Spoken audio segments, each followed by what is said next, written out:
Hello दोस्तों, कैसे हो आप सब। मैं उम्मीद करता हूँ आप सब अच्छे होंगे।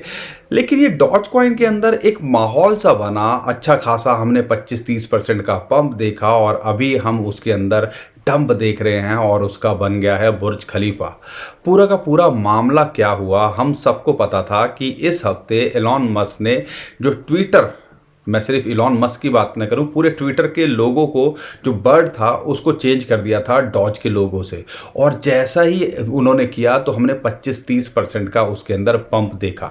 और अब उन्होंने हटा दिया और सबको पता था कि वो देर सवेर में उस लोगों को हटाएंगे, लेकिन 2-3 दिन उस लोगों को लगा के रखना भी एक बहुत बड़ी बात है। और हम सबको पता था कि वो देर सवेर में जब हटेगा तो डंप देखने को मिलेगा।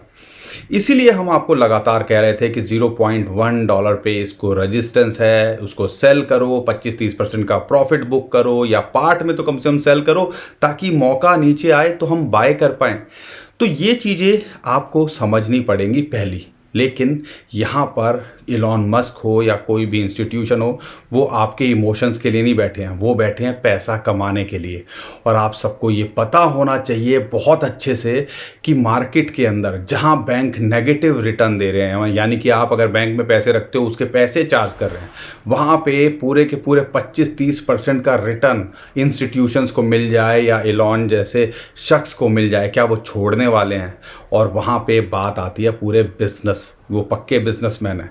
सबने आपको पिछले 2-3 महीने की स्टोरी बता दूं कि उन्होंने भी डॉज कॉइन को लेके फ्लॉकी के लिए बात करी, आर्टिफिशियल इंटेलिजेंस की बात करी। डॉज कॉइन की बात ही नहीं कर रहे थे, डॉज का नाम ही नहीं ले रहे थे। सबको लगा कि भैया उनका मोह भंग हो गया। और यहाँ पर धीरे धीरे करके माल बटोरा जा रहा था। और उन्होंने ऐसा कुछ किया, भैया ट्विटर का लोगो को ही चेंज कर देना, फिर जो अपनी ट्वीट से बताना कि भैया हमने आइडेंटिटी चेंज कर दिया है, पुराना ट्विटर को अब हमने डॉज के साथ में रिप्लेस कर दिया है, अपनी ट्वीट से बताना। आपको क्या लग रहा है ये सिर्फ मज़े के लिए हो रहा है? उन्होंने इतने मिलियंस डॉलर इसके अंदर कमाए होंगे, 25-30% की का रिटर्न उन्होंने कमाया होगा, आपको आइडिया भी नहीं है। इसे कहते हैं पैसा कमाना या अपने लोगों को पैसा कमा के देना। पूरे चांसेस हैं कि ऐसा हुआ होगा, लेकिन ये अंदर की बात है, लोगों तक नहीं पहुंचती है। आम आदमी को क्या दिखता है, अरे उन्होंने लोगो चेंज कर दिया, अरे वाह हमारे तो पैसे बन गए, अभी वो और ट्वीट करेंगे, बहुत सारी चीज़ें होंगी, हम और कमाएंगे। लेकिन वो आपके इमोशंस के लिए यहाँ नहीं बैठे हैं, वो बैठे हैं पैसा कमाने के लिए।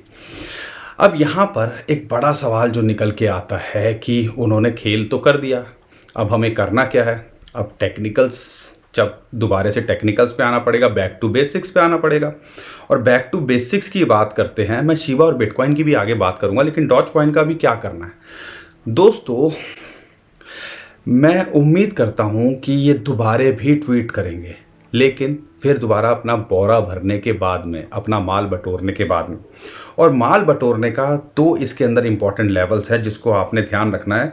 एक है $0.08 से नीचे, या आप कह लीजिए उसके आसपास आए, क्योंकि वहाँ आती है 200 डेली मूविंग एवरेज, एक इंपॉर्टेंट सपोर्ट है, रेजिस्टेंस का काम करती है टेक्निकली।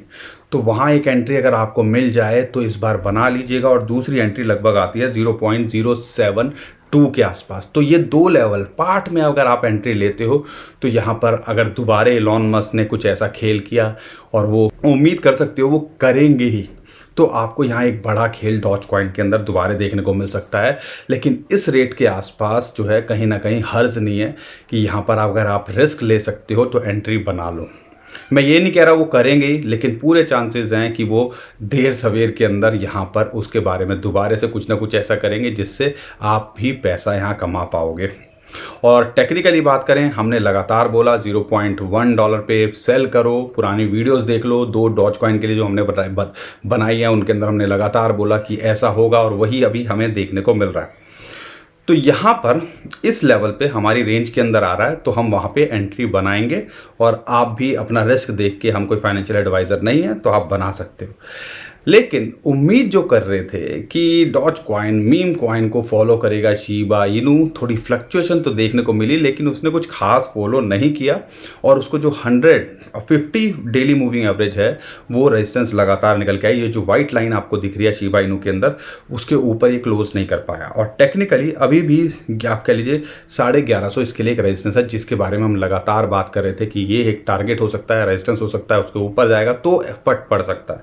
लेकिन अगर सपोर्ट की बात करते हैं तो 200 डेली मूविंग एवरेज की बात करते हैं, लगभग 1050 के आसपास आ जाए तो इसके अंदर एंट्री 1050 के आसपास आए तो इसके अंदर एक एंट्री आप बना सकते हो, या इस रेट पे भी जो है यहाँ पे एक एंट्री बनती है। हमें लगता है कि इस क्वार्टर के अंदर ये भी आपको 40-50% देके जाएगा। तो ये ऐसा नहीं है कि डॉज की मेहरबानी से ये कॉइन चल रहे हैं, लेकिन हाँ इसके अंदर भी एक मोमेंटम फ्यूचर में देखने को मिल सकती है। दूसरे मीम कॉइन की बात करते हैं। देखो 2 बड़े नाम हैं, इनके अलावा हैं तो बहुत सारे, वो चल भी जाएंगे, लेकिन हमें नहीं लगता कि ज़्यादा फोकस उन सारों पे कीजिए क्योंकि इन पे जो है कुछ यूज़ केस भी निकल के आ रहा है, कुछ टीम भी एक्टिव लग रही है और एलॉन मस्क की मेहरबानी भी है। दूसरे कॉइन्स का यू नेवर नो क्या हो रहा हो, तो हमेशा उन पे फोकस करो जिनमें रिटर्न की ज़्यादा चांसेस हैं। और लेकिन अगर सेफ्टी की बात है, रिस्क लेने की बात आए तो कम से कम हमारा रिस्क जो है थोड़ा हम झेल पाएँ। ऐसा नहीं हो कि भैया 100 रुपये के 2 रुपये रह गए, उस काम पे मत जाना भैया। तो दोस्तों इतनी मेहनत आप करा देते हो, अपना प्यार भी दिखाया करो, वीडियो को लाइक ज़रूर करके जाया करो।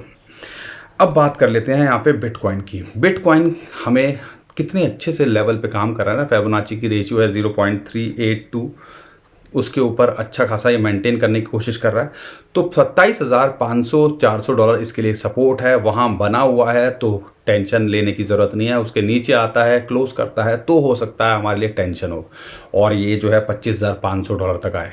अगर इसके ऊपर मेंटेन करता है तब तक कोई भी टेंशन लेने की ज़रूरत नहीं है। लेकिन अगर से एक सिमेट्रिकल ट्रायंगल इसका बन रहा है तो यहाँ पर उसके अंदर जैसे कि आपको दिख रहा है अभी जो 2 वाइट लाइन के बीच में, ट्रायंगल के बीच में, तो अगर यहाँ पे देखना है इन दोनों के ऊपर या नीचे ब्रेकआउट होता है तो एक कन्फर्मेशन मिलती है। लेकिन यहाँ पर फ्राइडे है और अगले 2 दिन आप कह लीजिए माहौल ठंडा ही रहेगा, और फ्राइडे भी क्या है 1.2 बिलियन डॉलर की बिटकॉइन के अंदर एक्सपायरी होनी है जो कि एक प्रेशर डाल सकती है या एक मोमेंटम सा आ सकता है। लेकिन ग्लोबली आज छुट्टी का माहौल है तो आप समझ लीजिए अगले 3 दिन वॉल्यूम कुछ खास नहीं देखने को मिलेगा, और अगले हफ्ते उम्मीद कर सकते हैं कि नई डायरेक्शन पता चलेगी कि ये कहाँ जाएगा। लेकिन हमें पूरे चांसेस हैं कि हम इसके अंदर एंट्री बनाएंगे। 25,500 नीचे आता है, और अगर टारगेट की बात कर रहे हैं जो हमने पोजीशन बनाई हुई है तो उसके लिए 31,500 और फिर 34,000 से 35,000 डॉलर का रेंज है जहाँ पे हमारे शॉर्ट टर्म के टारगेट्स हैं। और अगर हम एंट्री की बात करेंगे तो हम उस लेवल पे यहाँ एंट्री देखेंगे।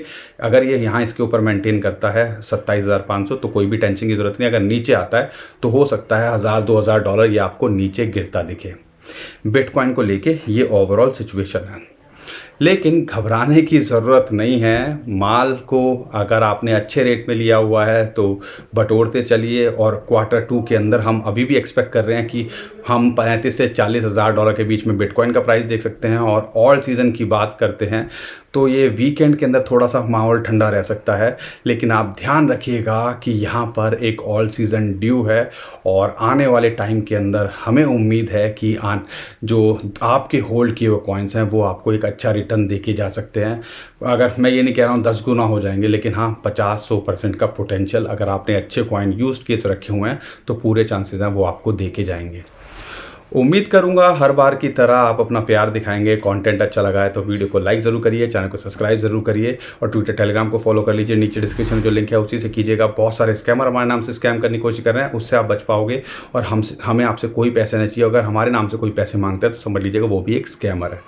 अभी के लिए विदा लेता हूँ। खुश रहिए, मुस्कुराते रहिए, कमाते रहिए। आपका दोस्त पंकज। थैंक यू, नमस्कार, धन्यवाद।